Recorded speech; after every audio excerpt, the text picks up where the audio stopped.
Hello বন্ধুরা, বিজয়া দশমী তোমাদের অনেক অনেক শুভেচ্ছা। আর আমরা বিজয়া দশমী কোথায় কোথায় ঠাকুর দেখতে যাচ্ছি তোমরা দেখতে থাকো। আর ষষ্ঠীতে ঠাকুর দেখতে গেছিলাম, তারপরে আর যাওয়া হয়নি। আর আজকে দশমীতে মা বাবা আর দাদার সাথে ঠাকুর দেখতে যাচ্ছি। তোমরা ভিডিওটা দেখতে থাকো।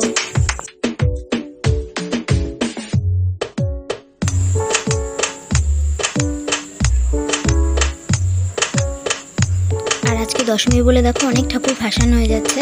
আমরা ভাসান যাচ্ছে সেটাও দেখতে পাচ্ছি, আবার ঠাকুরও দেখতে পাচ্ছি, মানে এক কাজে দু কাজ এরকম হয়ে যাচ্ছে ব্যাপারটা। তো যাই হোক, ভালোই লাগছে। এগুলো হলো বাগমোড়ের ঠাকুর, বাগমোড়ের প্যান্ডেল। আর এটা কোথায়, রথতলায়। আর এই আসলাম ত্রিপর্ণাতে। ত্রিপর্ণা ঠাকুরটা খুবই সুন্দর করেছে। কেমন লাগলো বলো। টাটা সবাইকে, সবাই খুব ভালো থাকো।